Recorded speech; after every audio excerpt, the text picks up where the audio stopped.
นอกจากการสนับสนุนช่องของเรานะครับผ่านการกดไลค์กดแชร์แล้วก็ Subscribe นะครับผมปัจจุบันนะครับผมช่องของเราได้เปิดช่องทางใหม่ๆนะครับผมเพื่อให้ผู้ชมนะครับผมและแฟนๆของช่องนะฮะสามารถให้การสนับสนุนช่องเล็กๆช่องนี้นะครับให้ได้ไปต่ออย่างต่อเนื่องนะครับและมั่นคงนะครับผมด้วยระบบสมาชิกนะครับผมที่ช่องเราเพิ่งเปิดขึ้นมานะฮะซึ่งทุกคนสามารถที่จะกดสมัครนะครับผมสมาชิกนะครับผมที่ปุ่มจอยนะครับผมหรือปุ่มสมัครสมาชิกนะครับผมที่มุมขวาล่างใต้คลิปนะครับผมหรือมุมขวาบนในหน้าต่างของช่องนะครับผมเพียงเดือนละ50 บาทเท่านั้นนะครับผมโดยมีสิทธิพิเศษมากมายไม่ว่าจะเป็นตราประทับแสดงระดับหลังชื่อนะครับผมเป็นรูปเรือชิปเปอร์ที่ออกมาแบบอย่างสวยงามนะครับผมพร้อมกับอีโมจินะครับเป็นรุ่นพี่แฮมชิปเปอร์นะครับผมสุดน่ารักนะครับซึ่งใช้ในการพูดคุยนะครับผมในช่องคอมเมนต์พร้อมสิทธิพิเศษต่างๆมากมายที่กำลังจะตามมาในอนาคตนะครับผมอีกอย่างหนึ่งคือทั้งการชมคลิปแบบ Exclusive นะครับก่อนใครนะครับผมหรือ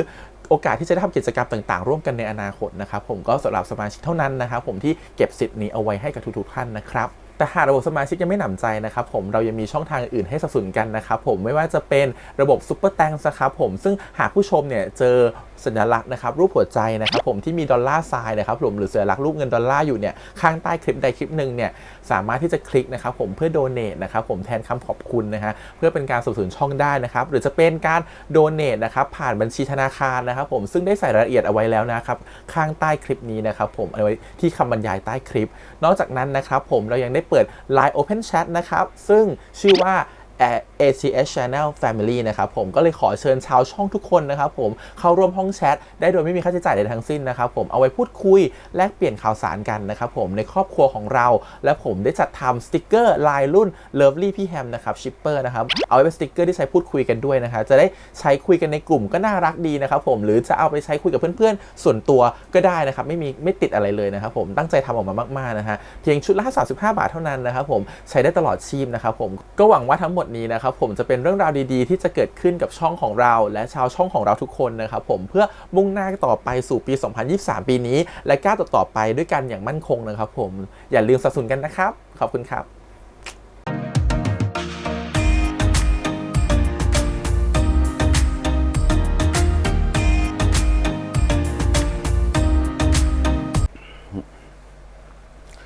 สวัสดีครับยินดีต้อนรับเข้าสู่ช่อง ATS Channel นะครับกับผมกันอีกครั้งการ Reaction นะผมวันนี้อยู่กับพี่แฮมนะครับกับการทันซีรีส์เรื่องเฟื่องนคร EP ที่ 9 นะฮะ EP นี้พูดเลยว่าเดือดแน่นอนนะครับผมเพราะว่า EP ก่อนเนี่ยเขารู้ความจริงแล้วว่าตัวของเฟื่องนครนะครับผมอาจจะคบอยู่นะครับผมกับตัวกรมท่าและถ้าเป็นแบบนั้นเนี่ยเมื่อคนอื่นรู้กันหมดแล้วกรมท่าดันทำตัวไม่ดีอีกนะครับไปเจอในผับแล้วพี่เฟื่องไปรับเนี่ยแฟนคลับของกรมท่าแฟนคลับของเฟื่องนครก็คงจะเกลียดกรมท่าเอามากๆเลยนะครับผมแล้วคงจะโดนโจมตีไปถึงพ่อถึงแม่ด้วยเพราะฉะนั้น EP นี้แหละคือบทเรียนของกรมท่าที่เขาประมาทไปหน่อยเดี๋ยวดูซิว่า EP นี้เขาจะได้บทเรียนแบบไหนแล้วเรื่องราวจะเป็นยังไงนะครับเดี๋ยวไปต่อกันกับเฟื่องนคร EP ที่ 9แต่ก่อนอื่นเลยขอขอบคุณก่อนนะครับผมทาง Star Hunter Entertainment แล้วก็ทางไอชีอีที่ได้ทำ reaction ได้นะครับไปดูกันเลยครับผมกับเฟื่องนคร EP ที่ 9 ไปเลยสติของผมก็หายไป1 วันเต็มกว่าสติของผมจะกลับมาก็เป็นช่วงบ่ายของอีกวัน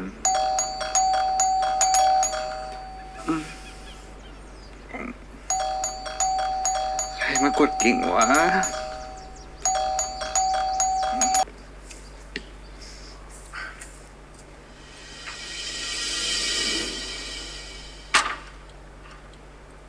ทำอะไรอยู่เนี่ยเฮียโทรไปก็ไม่รับไลน์ไปก็ไม่ตอบผมอาบน้ำอยู่ครับเฮียมีอะไรหรือเปล่าไปให้กำลังใจเฟื่องมันหน่อยให้กำลังใจพี่เฟื่องเรื่องอะไรครับเอ้าเฮียจะไปไหนอะ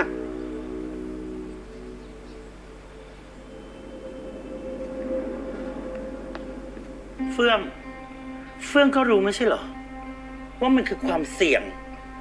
แล้วมันจะทำให้เกิดปัญหาแล้วเฟื่องยังจะออกไปรับอีกออกไปทำไมคะแม่ครับแต่น้องเขาเมามากนะแม่ก็ให้ใครออกไปรับก็ได้ค่ะ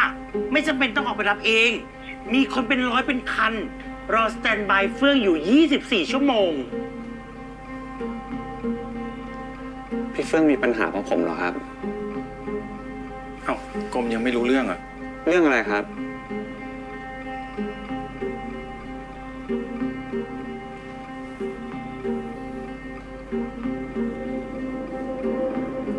ีกองถ่ายออกไปรับแฟน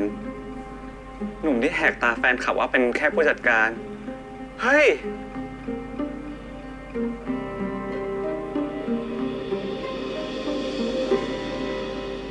ผมไม่ได้หนีกองถ่ายไปรับกรมแบบที่ข่าวเขาลงด้วยนะแม่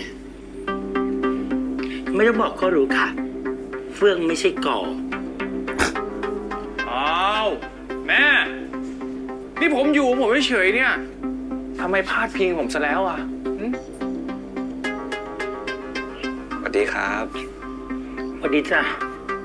ก็พอดีว่าเห็นว่าไอ้เฟื่องมันต้องการกำลังใจ ผมขอโทษนะครับ ที่ทำให้เกิดปัญหา ไม่เป็นไรจ้ะกลุ่มไม่ต้องคิดมากนะ เพราะความผิดอ่ะไม่ได้อยู่ที่กลุ่ม ความผิดอ่ะอยู่ที่อีตาเนี่ย รู้ทั้งรู้ว่าจะเกิดปัญหา แต่ไม่รู้จักระวัง ไม่คิดไม่ฝันว่าชาตินี้เนี่ย จะได้เห็นไอ้เฟื่องโดนสวดยับ แค่พี่เฟื่องออกไปรับผมอะต้องเป็นประเด็นขนาดนี้เลยเหรอครับ ขนาดนั้นเลยค่ะ เพราะคนนิสัยอย่างเฟื่องอ่ะ ไม่เคยไปสถานที่อโคจรแบบนั้น แล้วนิสัยของเฟื่อง ก็ไม่เคยออกไปรับใครดึกดื่นแล้วทีเนี้ยได้ยินข่าวนะ ว่ามีคนในวงการบันเทิงอ่ะอยู่ในร้านนั้นด้วย แม่ว่าข่าวคงหลุดมาจากพวกนั้นแหละ พี่เฟื่อง พี่จะเป็นไรไหมครับ ไม่เป็นไรหรอก เดี๋ยวก็แก้ข่าวแบบที่ผ่านมา แฮชแท็กเฟื่องเข้ากรมขึ้นอันดับ1เรียบร้อย เฟื่องเข้ากรม คิดได้ คิดได้เนอะ ข่าวเขาว่าไงบ้างแซน เท่าที่แซนไล่อ่านมา มีเห็นด้วยไม่เห็นด้วยครึ่งๆค่ะ แต่ที่ไม่เห็นด้วยหนักๆเนี่ยก็พวกเพจฝัน เพจฝัน เพจอะไรอ่ะ ก็เพจที่แอบถ่ายน้องกรมเช็ดหน้าน้องกอหลังเวทีไงคะแม่ เพจเนี้ยเขาชงกอเฟื่องมาหนักหลายปี เขารับไม่ได้ที่จะให้เฟื่องหรือกอมีแฟนตัวจริง เหมือนอย่างตอนเรื่องน้ำส้ม ตอนเนี้ยเพจโพสต์เตตัสโจมตีน้องกรมหนักมาก แล้วก็พยายามขุดสืบประวัติด้วยว่ากรมเป็นใคร เดี๋ยวนะครับ นี่ขนาดต้องขุดประวัติกรมเลยเหรอ ใช่ค่ะ หนักกว่าตอนที่เขาเข้าใจกรมผิดตอนแรกซะอีก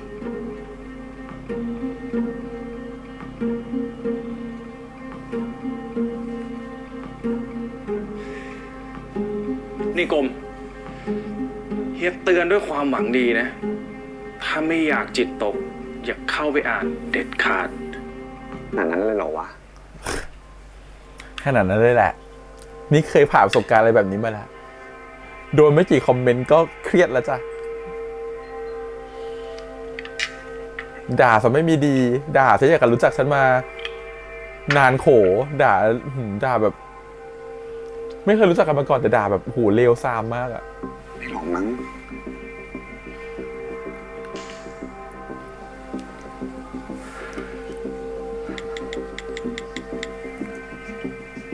และเป็นสังคมแห่งการสอน ผม ด้วยนะ เริ่มรู้ เก่ง แล้ว ทุก ว่า คน คำเตือนของเฮียกอ ไม่เกินจริง ทุกคนเป็นผู้รู้ผู้ตื่นมาก สอนได้ทุกอย่าง นี่พี่รู้นะ ว่ามาที่เนี่ยจะมาสืบเรื่องน้องกรมกับน้องเฟื่องกันใช่ไหมล่ะ แล้วพี่รู้ไหมอะคะ พี่บอกมาได้เลยค่ะ พี่วงในจ้ะพี่วงใน หนูอยากรู้ค่ะพี่ คืออย่างนี้นะ น้องกรมกับน้องเฟื่อง ไม่ได้เป็นแฟนกัน เพราะน้องกรมมีแฟนตัวจริงอยู่แล้วจ้ะ ใครอะคะ นั่นสิคะ กุ้งสวัสดีครับ อุ๊ยพอดีค่ะ พอดีเหมือนในละครเลย นี่แฟนตัวจริงน้องกรมชื่อน้องทรูจ้ะ พี่พูดอะไรครับ ใครเป็นแฟนผม โอ๊ยทำเป็นไม่รู้เรื่องอีกแล้ว พี่รู้น่ะ ต้องมาทำไม่รู้เรื่องได้แล้ว พี่รู้ว่าน้องกรมอ่ะเขาอ่ะแบบซื้อแบบว่า ถุงยางไปใช้กับใคร เฮ้ย อะไร นี่พี่คิดว่าผมกับไอ้กรมเป็นแฟนกันเหรอ เอ้า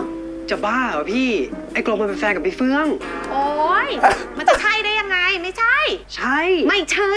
ใช่ ไม่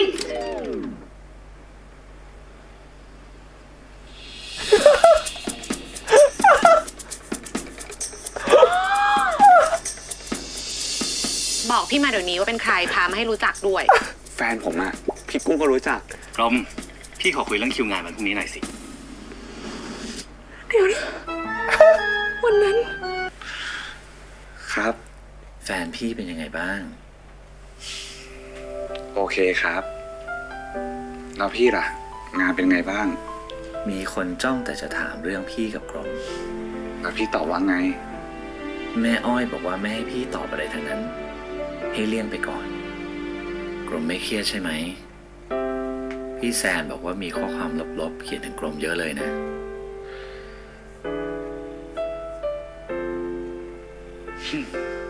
ไม่เครียดครับ ไม่เครียดจริง หรือไม่อยากให้พี่กังวล อย่างหลังครับ แต่ผมโอเค ถ้ามีอะไรอยากพูด อยากระบาย กรมบอกพี่ได้นะ ครับ ฝันดีนะครับ ฝันดีครับ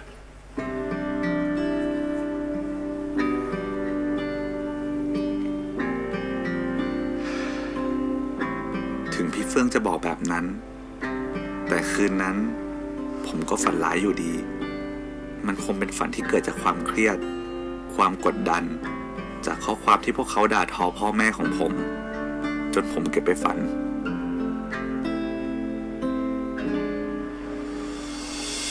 อยากให้ลูกมายุ่งกับพี่เฟื่องดีนะ ขอให้ร้านเจ๊งจะไปไหนก็ไป อันนี้คือฝัน ฉันนึกว่าเรื่องจริง กรมลูก กรมลูกสายแล้วลูกตื่นได้แล้ว โอ้ย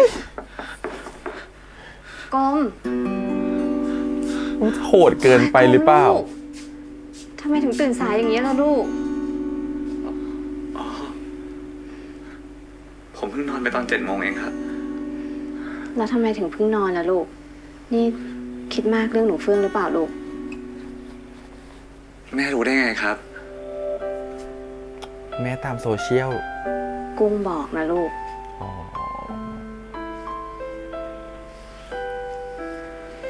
กรมลูก อะไรที่มันบั่นทอนจิตใจเรามากๆอะนะ ก็ไม่ต้องไปอ่านมันหรอกลูก ครับ ผมไม่ได้อ่านแล้ว แต่มันยังค้างอยู่ในหัวผมอยู่เลย เดี๋ยวผมว่าผมจะออกไปร้านอะ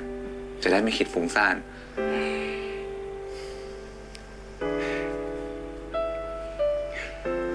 ไม่ต้องคิดมากนะลูก ยังไงพ่อกับแม่เป็นกำลังใจให้ลูกเสมอนะ สู้ๆนะลูก ครับ งั้นก็ลุกขึ้นไปอาบน้ำนะลูกนะ เรามากินข้าวกันนะลูก แม่ทำข้าวต้มแล้วก็กุนเชียงของโปรดกรมไว้รอนะ ได้ครับ ไปลูกปะพ่อไปกินข้าวปะ ไป เดี๋ยว พ่อ ตาม กับ ลง แม่ มาร อ นะ ข้างล่างนะลูกนะ นะโอเคนะ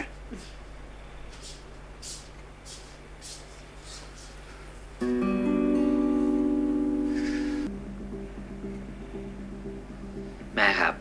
แม่มีอะไรจะคุยกับผมเหรอครับ งานพวกเนี้ยเฟื่องต้องแก้ข่าว ถ้าลุกขึ้นมาทำไงล่ะ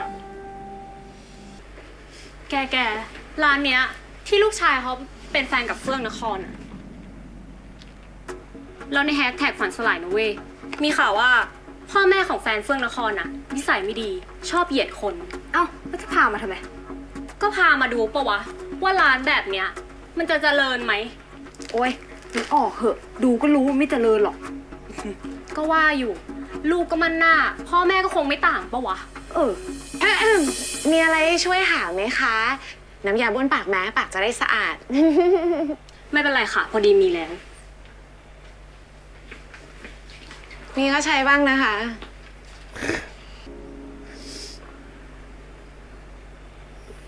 ร พี่กุ้ง น้องกรม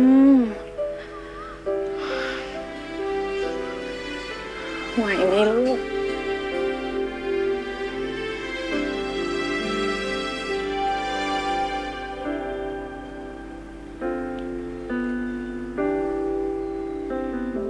ทำไมเขาต้องด่าพ่อแม่ผมด้วยอ่ะเขาด่าผมอ่ะ ผมโอเคนะ แค่ผมเป็นแฟนพี่เฟื่องอ่ะ มันผิดขนาดนั้นเลยเหรอพี่ ไม่ผิด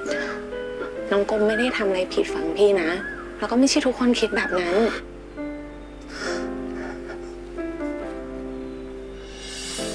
นี่ เมื่อกี้แฟนคลับพี่เฟื่องแวะมา เขาฝากนี่ให้น้องกรมด้วย ดูแล้ว คนน่ารักก็มี แกะดูก่อนนะ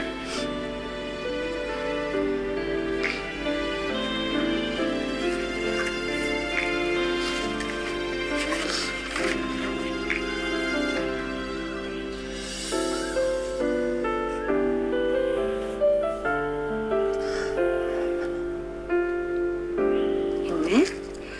เข้มแข็งไว้นะ ร่าเริงเข้าไว้ พี่กุ้ง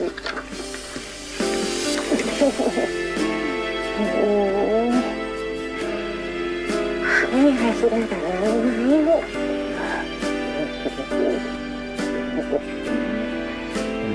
เป็นเรื่องปกตินะที่เราเจอทั้งคนที่เกลียดแล้วก็คนที่ชอบ แต่เราอะ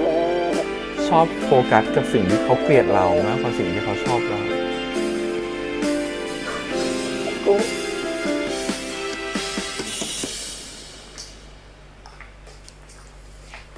ุ้งกรมทำไมไม่มีใครอยู่เฝ้าร้านเลยนะพ่อ นั่นน่ะสิแม่ อ้าวหนูเฟื่อง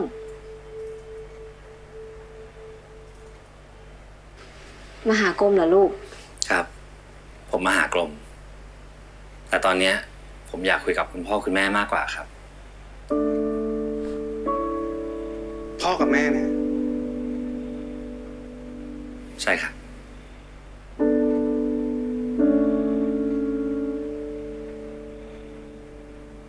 ผมต้องขอโทษคุณพ่อคุณแม่ด้วยนะครับ ถ้าเรื่องของผมเนี่ยไปสร้างความเดือดร้อนให้กับคุณพ่อคุณแม่ครับ ไม่เป็นไรหรอกลูก เดี๋ยวอีกสักพักหนึ่งมันก็มีเรื่องอื่นมาแทน เดี๋ยวคนมันก็ลืมไปแล้วล่ะลูก แล้วก็ยังมีอีกเรื่องนะครับ ผมถูกผู้ใหญ่ขอมาครับ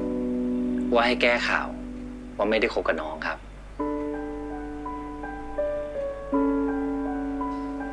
ผมคิดว่าผมจะทำนะครับทำเพื่อกรม ผมสงสารน้องอะครับ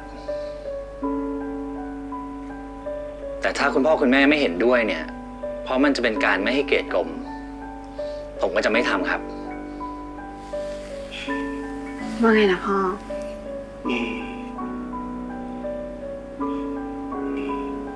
พ่อกับแม่ ไม่ได้ติดขัดอะไรหรอกลูก แต่ถ้าเฟื่องแก้ข่าวไปแบบนั้นน่ะก็เท่ากับว่าเฟื่องอ่ะจะต้องโกหกนะ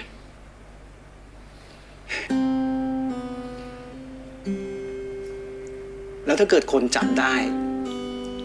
ว่าเฟื่องโกหกอีกอ่ะจะทำยังไง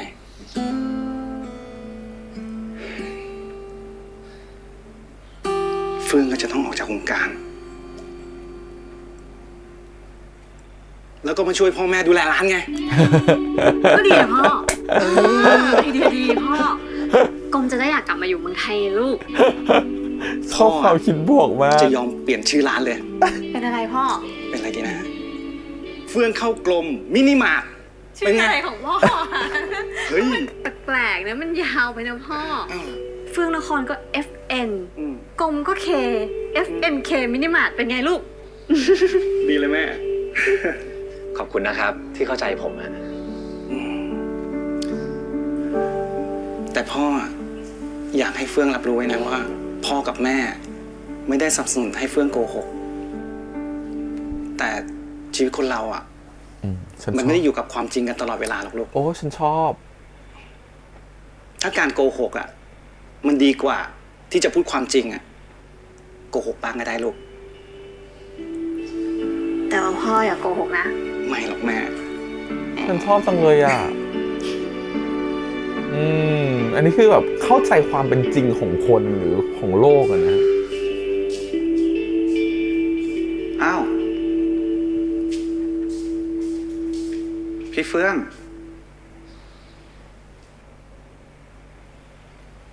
มีอะไรกันครับ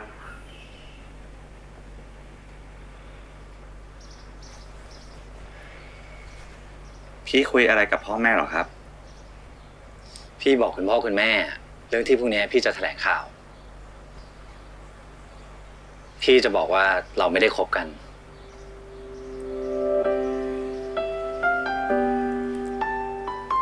แต่กรมรู้ใช่ไหมว่า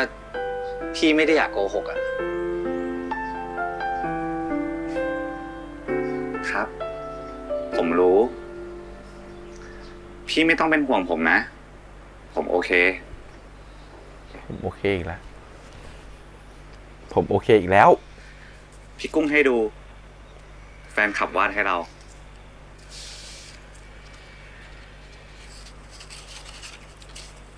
เข้มแข็งไว้นะคะร่าเริงเข้าไว้จากแฟนคลับพี่เฟื่อง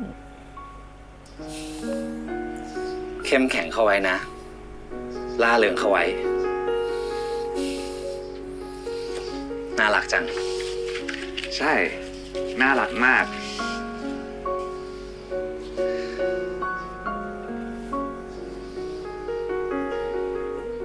กรมก็ต้องเข้มแข็งเข้าไว้นะ ล่าเริงเข้าไว้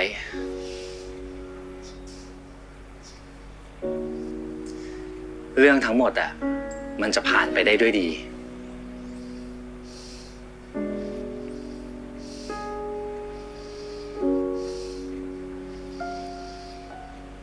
พี่สัญญา พี่ไม่ต้องสัญญาหรอกครับ ผมเชื่อว่าพี่ทำได้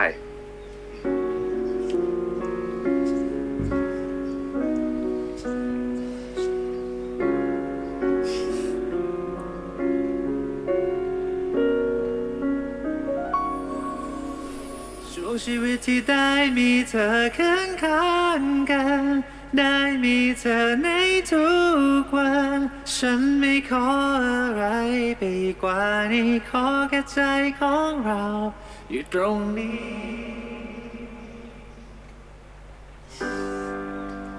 คืนนี้เราดินเนอร์กัน ผมอยากทำอะไรอร่อยๆให้พี่กิน เดี๋ยวนะ พี่จำได้ว่าแม่ใหม่เคยบอกว่ากรมทำอาหารไม่เป็นไม่ใช่หรอ แหมพี่ ผมอยู่อเมริกาคนเดียวมาตั้งหลายปีก็ต้องทำเป็นบ้างแหละ พี่อยากกินอะไร สเต็กเนื้อแล้วกัน กรมทำได้ไหม ได้ครับ ผมจะทำสุดฝีมือเลย พรุ่งนี้ไม่รู้ว่าพี่ต้องเจอกับอะไรบ้าง ผมอยากให้กำลังใจพี่ พี่เฟื่องรีบไปอาบน้ำแต่งตัวเลย เดี๋ยวรอกินของอร่อยๆจากผมได้เลย ได้ เจอกันนะครับ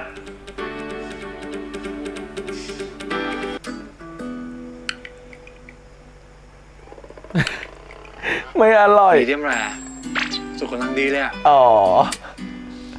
นี่ถ้ากรมไม่บอกว่ากรมทำเองเนี่ย พี่คิดว่าแม่ใหม่ทำแล้วเนี่ย กรม โห ใช้ได้ไหมครับแม่ แม่ว่ามันเกินมีเดียมแรไปหน่อยนะลูกนะ ก้มมาข้างนอกดีกว่าลูก เดี๋ยวแม่ทำให้เองดีกว่า มาแล้ว สรุปแม่ทำให้ ไม่ได้หรอครับ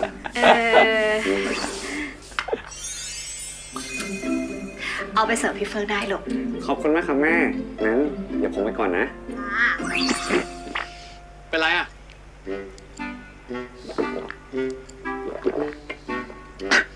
โอเคหรือเปล่าเนี่ย ผมโอเคครับ ไม่ได้เป็นไร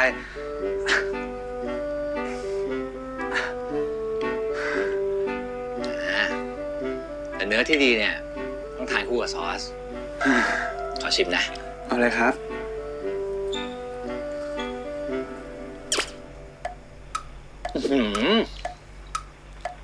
ลงตัว กลมกล่อมมาก รสชาติซอสเนี่ยคล้ายที่แม่หมายทำเลยอ่ะ กลมเก่งเหมือนกันนะเนี่ย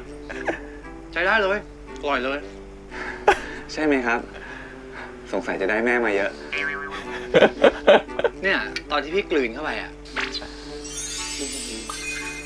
กลิ่น กลิ่น น้ำมันมะกอก ตีขึ้นมาเลยอ่ะกลมรู้ได้ไงอ่ะว่าพี่ชอบ ผมถามแม่มาครับ ถามแม่ใหม่เหรอ อืม แต่พี่ไม่เคยบอกแม่เรื่องนี้เลยนะ แม่เขารู้ได้ไงอะ แม่ผมอาจจะเดาเก่งมั้งครับ เดาเก่ง ใช่ จริง ๆ พี่แพ้น้ำมันมะกอก เอ้า แพ้น้ำมันมะกอกแล้วครับ แกล้งเหอะ โอเคครับ ผมยอมแล้ว ผมสารภาพก็ได้ อันเนี้ยผมไม่ได้ทำเองหรอกครับ แม่ผมทำให้ ไม่เห็นต้องซีเรียสเลย ไม่ว่ากรมจะทำอะไรอะนะ พี่ก็กินทั้งหมดแหละ พี่กินไหวเหรอครับ ไหวสิ พรุ่งนี้พี่ต้องใช้พลังงานสูงมากเลย มีอะไรเหรอครับ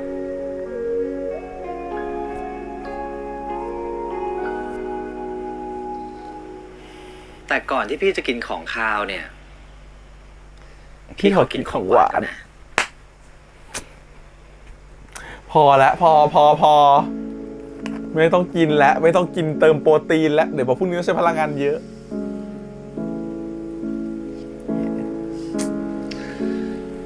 เราเนี่ยนะชอบตักไอติมก่อนกินสเต็ก พรุ่งนี้อ่ะ พี่ต้องเจออะไรบ้างก็ไม่รู้ สู้ๆนะครับ ผมเป็นกำลังใจให้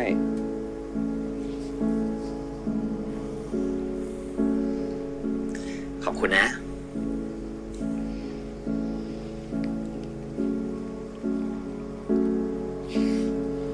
กรมเดี๋ยวดิ นี่ เดี๋ยวเหอะ กำลังใจไง กลิ่นเนื้อเต็มแก้มเลย ไม่เอาหรอ น้ำเกรวี่ด้วย เอาใช่ไหมครับฮะ โอเคเอาพี่ได้แล้ว หรือจะเป็นเปปเปอร์ซอส ได้แล้ว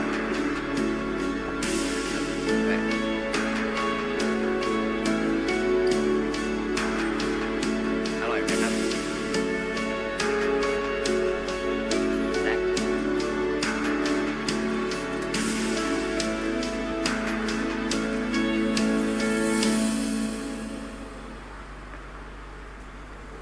มา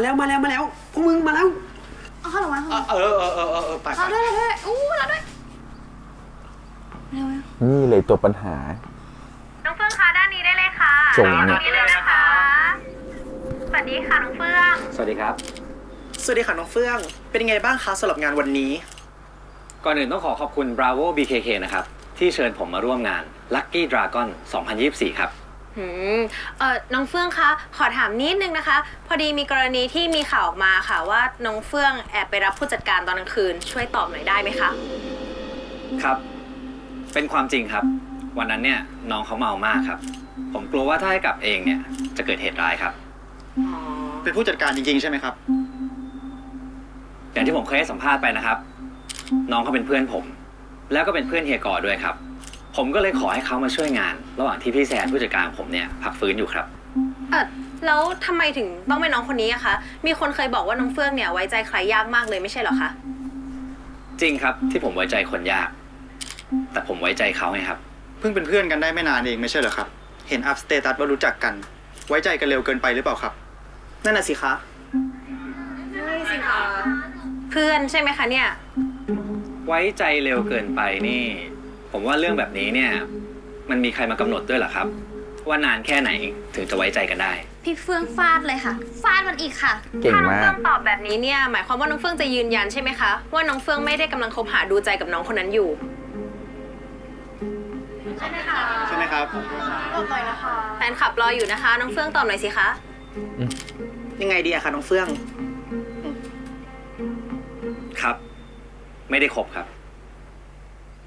มีข่าวเมาส์ในกองว่าน้องชีสเค้กเนี่ยแอบปลื้มน้องเฟื่องมาก จนตอนนี้เกือบจะกลายเป็นคู่จิ้นกันแล้ว ชีสเค้กเป็นน้องที่น่ารักมากนะครับ ไม่ใช่แค่น่ารักอย่างเดียวมั้งคะ ตอนนี้หลาย ๆ คนเนี่ยก็อยากให้เป็นคู่จริงเหมือนกัน ไม่ทราบว่ามีโอกาสพัฒนาหรือเปล่าคะน้องเฟื่อง มีโอกาส ยังไงคะน้องเฟื่อง ผมว่าเป็นเพื่อนร่วมงานแบบนี้แหละครับ สบายใจครับ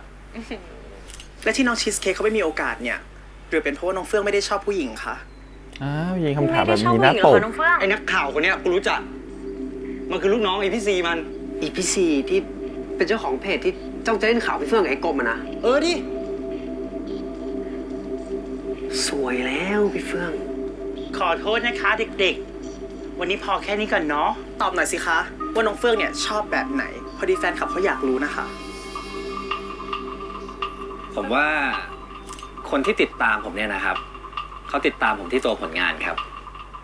แฟนคลับทุกคนของผมเนี่ยเขาไม่ได้สนใจหรอกครับว่าผมจะชอบแบบไหน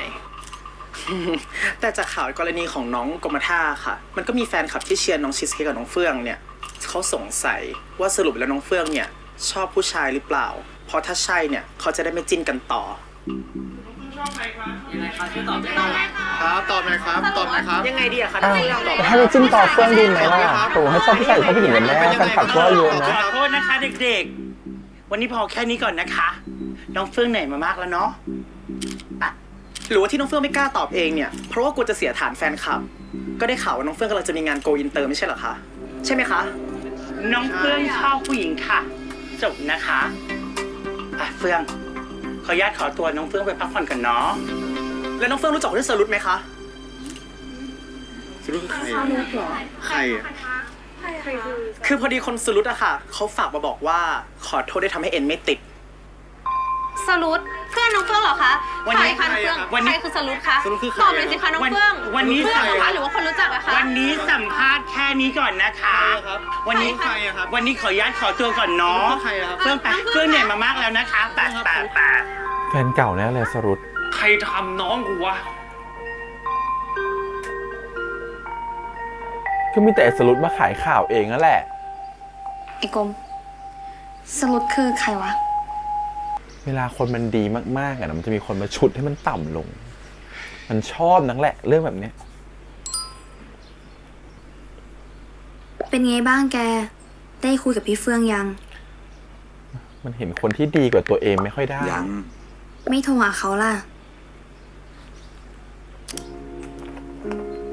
คนบางคนมันชอบคิดว่าแบบคนอื่นทุกคนต้องแบบนิสัยไม่ดีเหมือนตัวเองอะไรอย่างเงี้ย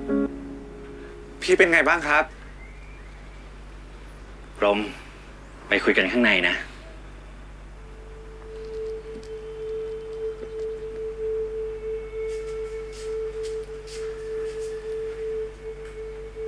พี่เฟื่อง เป็นไงบ้างครับ เฟื่อง ไหนว่ามาซิว่าสรุปเป็นใคร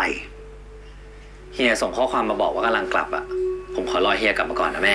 แต่ นะครับ ผมจะได้ไม่ต้องเล่าซ้ำหลายครั้งไง เป็นอย่างนี้ทุกที่เลยเราเนี่ย เฟื่อง แม่ขอโทษนะ ที่แม่พูดไปว่าเฟื่องชอบผู้หญิง ไม่เป็นไรค่ะแม่ ต่อให้แม่ไม่พูดเนี่ย นักข่าวคนนั้นก็จะคาดคั้นให้ผมพูดออกมาอยู่ดี แม่ไม่ต้องโทษตัวเองนะครับ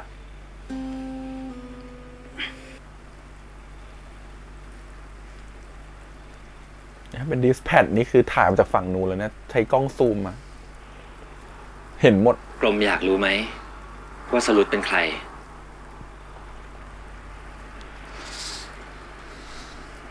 ครับ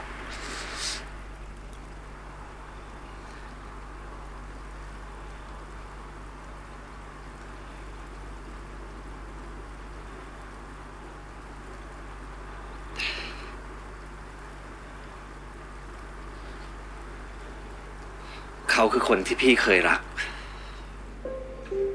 เฟื่อง มาทำอะไรอยู่ตรงนี้คนเดียววะ มาอ่านหนังสือไง เตะบอลเป็นเพื่อนกูหน่อยดิ นะ ใกล้สอบแล้วเนี่ยมึงไม่อ่านบ้างวะ เดี๋ยวกูยืมกีตาร์ มึงพูดแล้วนะ หาคนมาเล่นเพื่อจนฉันจินตนาการตามไม่ทันเลย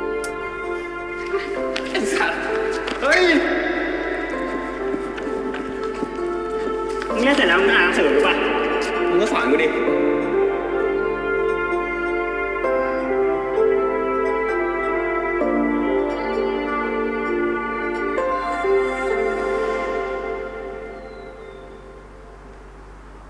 นักข่าวคนนั้นน่ะ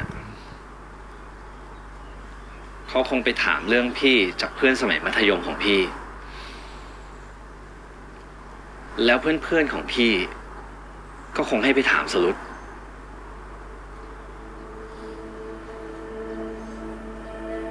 เราสนิทกันมาก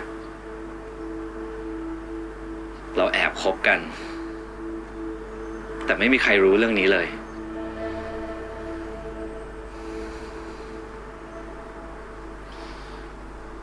บนโลกใบนี้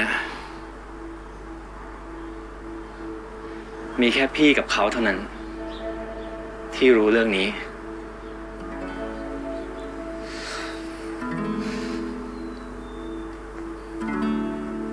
กรมเชื่อไหมขนาดพี่กับเฮียอยู่ด้วยกันมาตั้งหลายปีนะพี่ยังไม่เคยเล่าเรื่องนี้ให้เฮียฟังเลย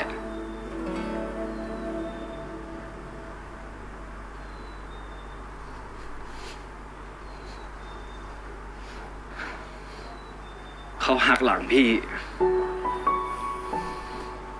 เพราะเงิน เพื่อน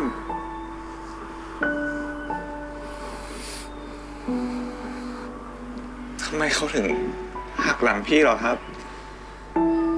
พี่ก็ไม่รู้เหมือนกันนะ เขาคงได้เงินเยอะมากจากการให้ข่าวพี่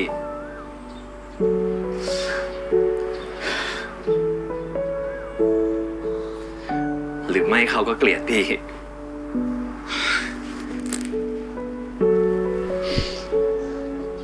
ไม่เป็นไรนะครับ ผมจะอยู่ข้างพี่เอง อย่ากังวลนะครับ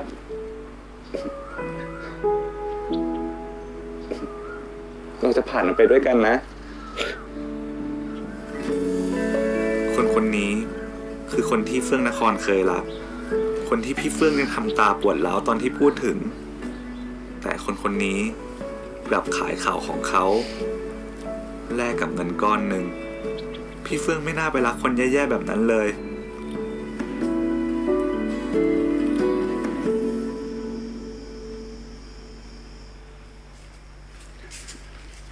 เฟื่อง ไอเวนั่นเป็นใคร เขาเป็นเพื่อนผมสมัยมัธยมอะเฮีย เราแอบคบกัน มีแค่ผมกับเขาเท่านั้นน่ะที่รู้เรื่องนี้ แสดงว่าไอหมอนั่นแหละเป็นคนบอกนักข่าว ได้เงินเยอะแน่เลย ไม่ไง กอ เราก็ใจเย็นหน่อย ก็มันตั้งใจทำลายเฟื่องไง จะไม่ให้ผมโมโหได้ไง แล้วเกี่ยวอะไรกับเอ็นไม่ติดค่ะ ผมมาเรียนเก่งมาตลอดพี่แซน ผมตั้งใจจะเข้ามหาลัยที่ผมอยากเข้า แต่ว่าเขามาบอกเลิกผมตอนที่กำลังจะจบม ทำไม .6 เขาบอกว่าเขาเบื่อ เขาอยากกลับไปคบกับผู้หญิง ตอนนั้นน่ะ ผมงงไปหมดเลยนะ เขาเป็นคนที่ทำให้ผมรู้ว่าผมชอบอะไร แต่เขากลับเป็นฝ่ายบอกว่าเขาเบื่อ เขาไม่สนุกอีกแล้ว ที่จะต้องคบกับผม ตอนนั้นผมรวนจนทำอะไรไม่ถูกเลย ก็เลยทำให้สอบเข้ามหาลัยไม่ติด ทุกวันนี้แม่ผมยังสงสัยเลยว่าทำไมถึงเข้ามหาลัยไม่ได้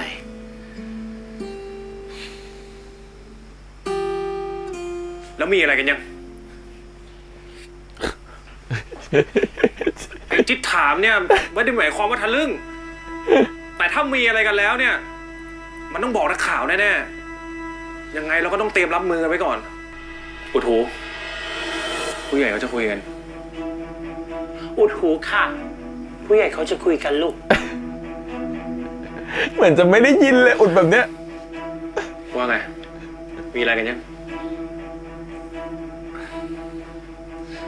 ก็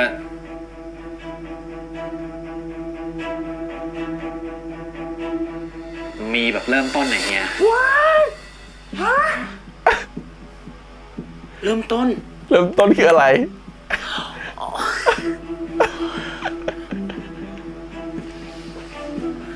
เดี๋ยวนะครับ มันยังไม่ถึงขั้นนั้นครับ แล้วไง ยังไงต่อ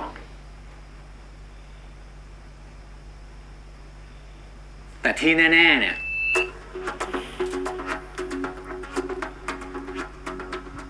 เราถ่ายคลิปกันเฮีย ฮะ ถ่ายคลิป สวยแล้ว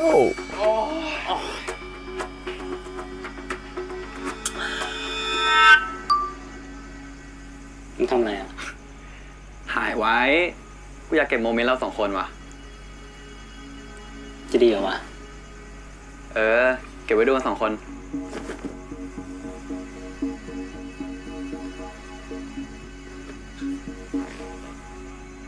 สวยแล้ว ชิบหาย ปวดหัวจริง ๆ เลย กับเด็กสมัยเนี้ยทำอะไรไม่รู้จักคิด โอ้ยแม่ ถ้าไอ้เฟื่องมันรู้ว่าโตมามันจะเป็นดาราดังอะมันคงไม่ถ่ายคลิปหรอก แล้วทีนี้จะทำยังไงคะ คลิปเลยนะ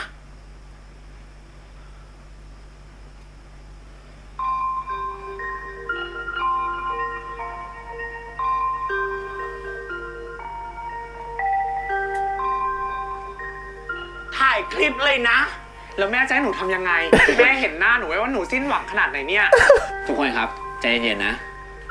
มันอาจจะไม่มีอะไรก็ได้ คลิปเนี้ยผมถ่ายเมื่อ10 ปีที่แล้วครับ ถึงวันเนี้ยคลิปอาจจะไม่อยู่แล้วก็ได้นะ อยู่สิจ๊ะ รับเงินจ้ะ เดี๋ยวฉันจะขอซื้อคลิป พี่เอาเงินที่เหลือไปให้แล้วนะ ขอบคุณครับ แล้วคลิปเฟื่องนครล่ะ ไม่ได้มือถือเครื่องเก่าอ่ะพี่ ไม่ได้ใช้นานละ มันพัง ไว้ เดี๋ยวผมหาทางกู้คลิปให้นะ อย่าลืมนะ ได้ครับ พี่ไปละ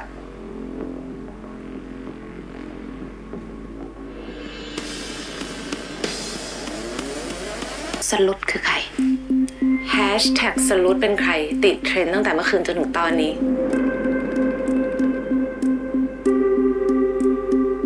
ผมไม่อยากพูดอะไรก่อนเจ้าตัว ไว้รอฟังจากปากเฟื่องเองดีกว่านะครับ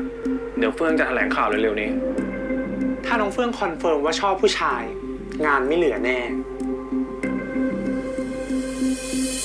มาค่ะ น้องๆ มาให้กำลังใจเฟื่องนะคะของเรากันนะคะ ผมรู้สึกผิดอะครับ เรื่องทั้งหมดที่เกิดขึ้นน่ะ ก็เป็นเพราะว่าวันนั้นผมเมา หรือรู้สึกผิดอยู่คนเดียวนะ ครับ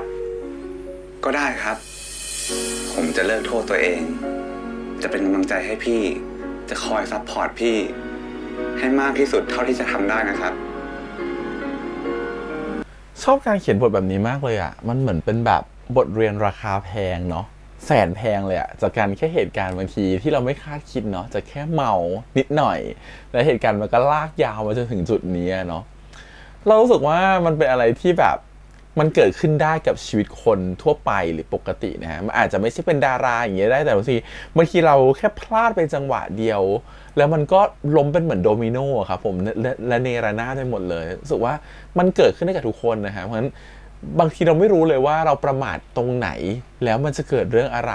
บางครั้งการประมาทเล็กน้อยก็อาจจะส่งผลแค่เล็กน้อยแต่บางครั้งการประมาทเล็กน้อยที่เราไม่ได้คิดว่ามันจะเล็กน้อยมันกลับเป็นเรื่องใหญ่จนเราไม่สามารถที่จะควบคุมได้ก็ได้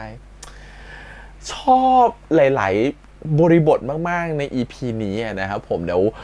คือ EP นี้ต้องพูดสอนสรุปก่อนแล้วกันเพราะเดี๋ยวมันตัดไปเยอะเนาะก็คือว่าสิ่งที่มันเกิดขึ้นคือหลังจากที่มันเกิดเรื่องเกิดข่าวขึ้นมาแล้วเนี่ยทุกคนก็รุมโจมตีแล้วว่าตกลงเนี่ยกรมท่าคือใคร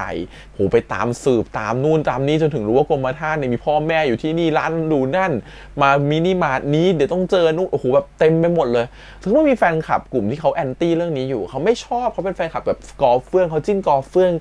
นครห้ามมีแฟนกับคนอื่นเขาก็เลยไม่โอเคกับการที่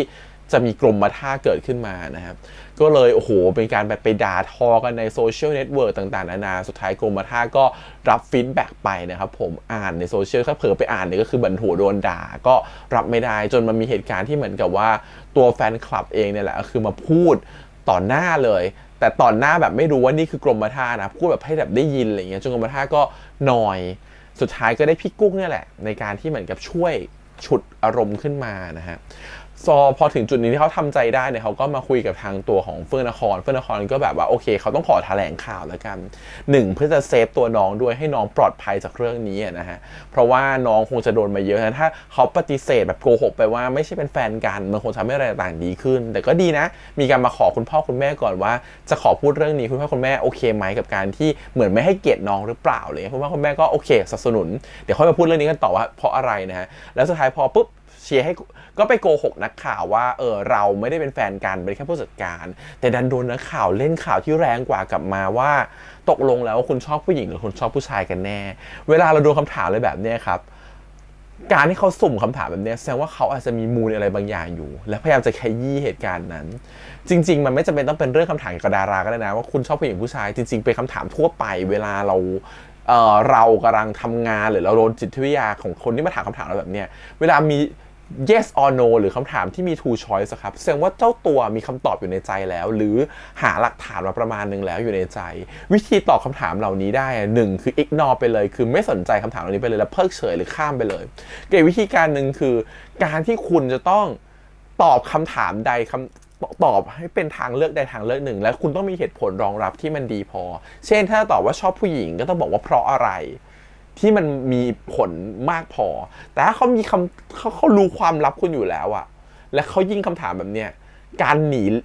หรือการตอบกลางๆเป็นสิ่งที่ดีที่สุดถ้าเป็นเราคงตอบว่าความรักคือความรักนะครับผมมันไม่ได้จำกัดอยู่แล้วว่าปัจจุบันคนจะต้องรักเพศไหนหรือชอบเพศไหนบางทีความรู้สึกของเราก็เกิดขึ้นกับใครก็ได้เพราะฉะนั้นอะผมรู้สึกว่าในเมื่อผมเป็นนักแสดงที่เป็นซีรีส์วายด้วยผมเป็นนักแสดงในวงการนี้ด้วยผมรู้สึกว่าไม่ว่าความรักรูปแบบไหนแบบนั้นก็เรียกว่าความรักหมดแหละครับเราว่าตอบแบบนี้สวยเนี่ยแล้วเดินออกไปเลยอ่ะอาจจะสวยกว่าเพราะฉะนั้นมันไม่จำเป็นต้องบอกเราคิดว่าหลายๆคนที่เป็นดาราซีรีส์วายหรือตอนนี้เราว่าเชื่อว่าก็มีหลายคนที่เป็นเกย์เป็น LGBT นะครับผมแต่ก็ยังต้องแบบคีปคาแรคเตอร์ของความเป็นดาราชายอยู่เพราะว่าต้องเล่นคู่กับผู้หญิงเนาะเขาก็ไม่สามารถที่จะตอบตรงๆไปตรงๆมาแบบนี้หรอกว่าเขาชอบอะไรแบบไหนแต่เขาก็มีทางเลือกที่จะตอบได้เยอะมากเลยว่าเรื่องนี้คือเรื่องส่วนตัวเรื่องนี้คือเรื่องของสิ่งที่เขากำลังบอกว่าตัวเขาเป็นอะไรนิยามตัวเองแบบไหนความรักคือรูปแบบไหนมันพูดได้หลายแบบมากเราเชื่อว่ามันมีทางออกที่สวยกว่าแต่ตอนนั้นเข้าใจว่าเฟื่องคงไม่ได้คิดทันเพราะว่าตั้งใจมาตอบแค่เรื่องนี้สุดท้ายดูนักข่าวยิงสิ่งที่แรงกว่าคือสรุปคือใครที่ทำให้คุณสอบไม่ติดเพราะฉะนั้นกลายเป็นว่าเกิดเรื่องใหม่ขึ้นมานั่นคือแฟนเก่าของเฟื่องนครนะครับผมได้เปิดตัวขึ้นมาแล้วเป็นแฟนเก่าที่ทำให้เฟื่องนครแบบเป็นรักแรกเนาะแล้วก็ทำให้เขาเสียศูนย์ด้วยกับการที่ทำให้เขาแบบว่าสอบไม่ติดไม่พอยังดันถ่ายคลิปไว้อีกอันนี้คือแบบพีคมากนะครับผมมันก็เป็นประเด็นที่เราจะเห็นกันนะครับว่าคลิปหลุดดาราคนนั้นคนนี้บ่อยๆนะฮะบางทีปฏิเสธแบบนั้นดันมีคลิปออกมาแฉกลายเป็นว่าไอ้ที่พูดไปยิ่งทำให้ดูโกหกขึ้นไปอีกแต่สำหรับกรณีนี้สำหรับเรารู้สึกว่าถ้าคลิปหลุดออกมาว่าเป็นชอบผู้ชายจริงอะเราว่ามันไม่ถือเป็นการโกหกนะมันเหมือนกับว่าตัวของแม่อ้อยพูดไปอย่างนั้นเองว่าชอบผู้หญิงแต่จริงๆเจ้าตัวยังไม่ได้ตอบอะไรผมถึงบอกไงว่าถ้าตอบว่าแบบความรักคือความรักไปมันแน่นอนสุดมันตอนนั้นจะเป็นอะไรก็แล้วแต่บางทีมันยังบอกได้ว่าเราเป็นอะไรแต่ถ้ามีผลต่อการงานจริงๆว่าตัวของงานเราต้องการพรีเซนเตอร์ผู้ชายห้ามเป็นเกย์เด็ดขาดอะเราว่าธุรกิจก็ดูล้าหลังเกินไปเนาะที่จะบอกว่าอ๋อฉันชอบผู้ชายฉันไม่ได้ต้องเป็นผู้หญิงเท่านั้นและจะโดนแคนเซิลงานเราว่าธุรกิจเหล่านั้นก็คือการตลาดที่เอาเกินไปในวันที่สมรสเท่าเทียมมันเกิดขึ้นแล้วในวันนี้นะฮะโลกมันเปลี่ยนไปแล้วคุณยังอยู่กับว่าผู้ชายต้องชอบผู้หญิงเท่านั้นหรือว่าความรักยังมีแค่รูปแบบเดียวแล้วชอบผู้ชายไม่ได้จะเป็นพรีเซนเตอร์ไม่ได้เราว่ามันเอาไปแล้วอะถ้าเป็นอย่างนั้นโคตรเชยเลยแต่อะถามว่าเสียงานไหมก็อาจจะมีโอกาสเสียงานจากลูกค้าที่เป็นคอนเซอร์เวทีฟมากๆที่เขารู้สึกว่าเขายังติดกับเรื่องแบบนั้นอยู่ก็เป็นไปได้ทีนี้กลับมาในเรื่องนี้ EP นี้ชอบอะไรนะครับผมชอบมากๆคือหนึ่งก่อนชอบฉากหนึ่งตอนที่เขาพูดเรื่องว่าถ้าต้องออกไปโกหกอะจริงๆพ่อกับแม่ไม่สนให้รู้สึกว่าลูกไปโกหกนะไม่ได้ให้เฟื่องไปโกหก แต่ถ้าการโกหกอันเนี้ยมันเป็นสิ่งที่ทำให้รู้สึกว่ามันเป็นทางเลือกที่ดีที่สุดบางครั้งการโกหกก็อาจจะต้องทำบ้างเราชอบประโยคนี้มากเลยว่ามันเป็นสัจธรรมหรือมันเป็นสิ่งที่มันเกิดขึ้นจริงๆในชีวิตมนุษย์ว่ามันไม่มีใครหรอก